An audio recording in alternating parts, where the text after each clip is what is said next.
Let's get into it. I have some new models from Doxa. Big thanks to Tyler at Exquisite Timepieces in Naples, Florida. They are an authorized dealer for Doxa and many other brands, as we well know.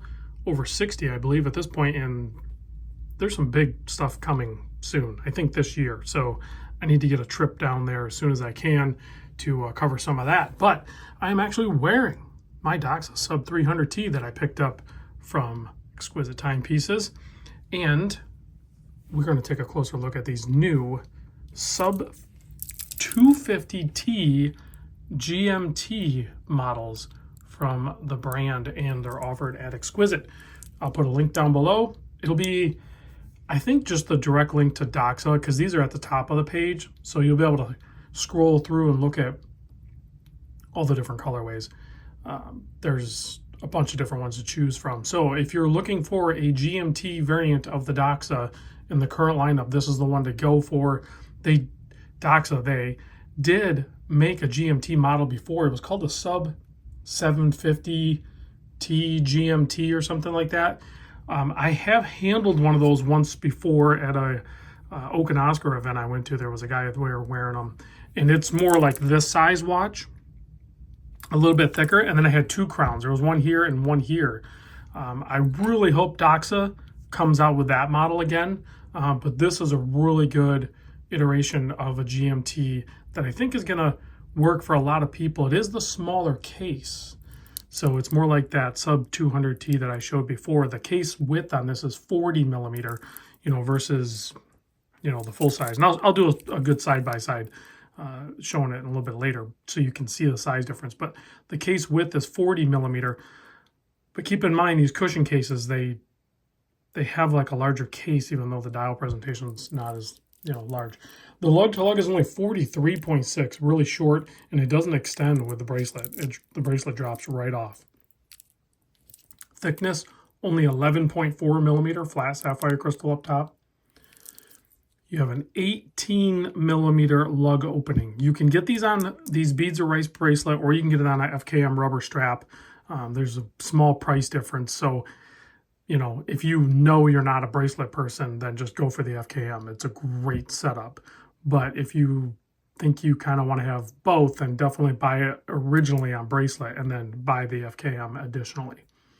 So, but this 18 mil flares instantly out to 20, which a lot of these watches do that from the brand. They kind of flare out. So it's 18, 20, and then tapers back down to 18, right back where it started from.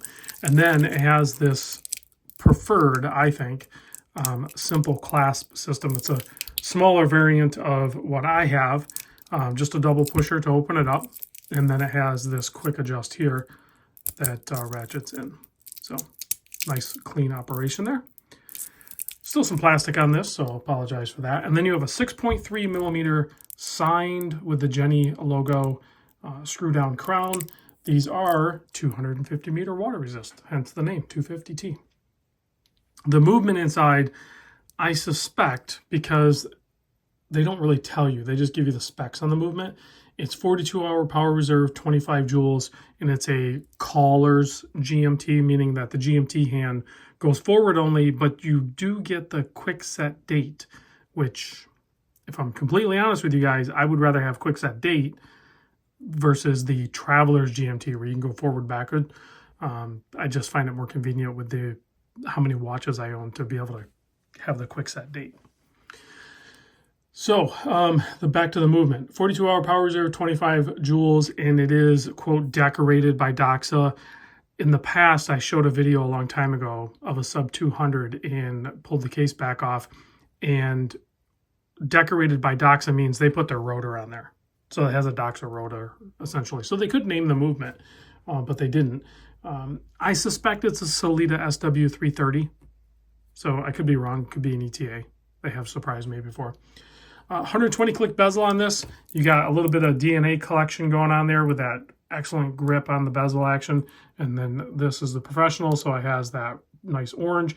You can see the GMT hand is basically a huge skeletonized hand that keeps track of your 24-hour, which you do have that 24-hour chapter ring angled on the inside. So, and then the bezel action, Very smooth and clean, like you would expect a Doxa watch to be. I'm going to give you the side-by-side with the Sub250 against the 300 now. And then this video is going to be a little bit long because I'm going to give you close-ups of all the different colorways. But here it is side-by-side, the Sub250t and the Sub300t. So you can see the size difference there. Quite a bit different. So maybe one day we'll get the larger size watch available in a GMT variant as well. I think that'd be pretty slick. Okay, I'm going to put that one off to the side. We'll put the orange one down. Let's check out the aquamarine. And I believe these colors are a little bit different. I mean, they're the same tones, but I'm not sure if the execution is that exactly the same as some of the other models. Like the textures of the dial and everything and the colors. I could be wrong. I need to have more Doxas available to me. I told you guys when Exquisite picked up Doxa that I'm going to try to get as many in as I can. So as soon as they get shipments, I hit up Tyler and I'm like, man, let me know what you got. Send it over. I definitely want to check it out. You know, I love seeing all the different colors and different configurations of the Doxa. So here's the diving star. That bold yellow color. Actually have a Sub300 here in the yellow as well. So you can see again the size difference. Very similar dials actually. So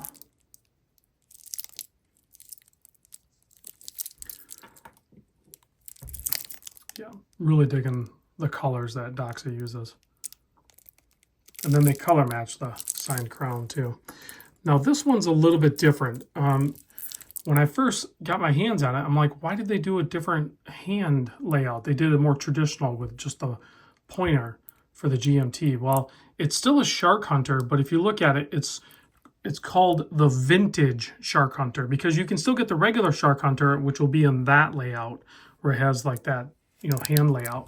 But this one, it's just kind of cool. They added it into the mix and you have that, you know, unique dial configuration or colorway that's more like a faded black or whatever, but it still has some dynamic to it. And then the white framed handset with that red arrow tipped for the GMT hand.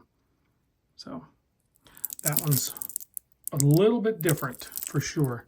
So let me pop one of these on wrist. We'll do the yellow one because the bracelet or the clasp is already undone. So we'll pop the yellow one on wrist.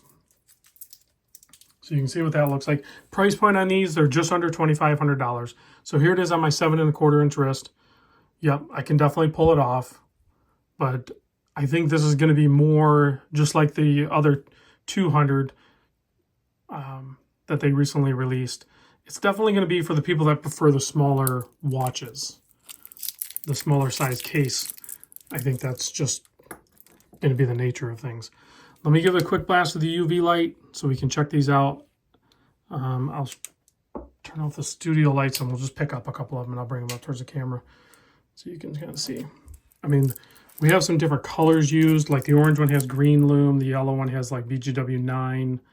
So, and then of course the aquamarine is going to have BGW9 as well. Here's a look at the vintage shark hunter. Basically the same level of lume as the professional.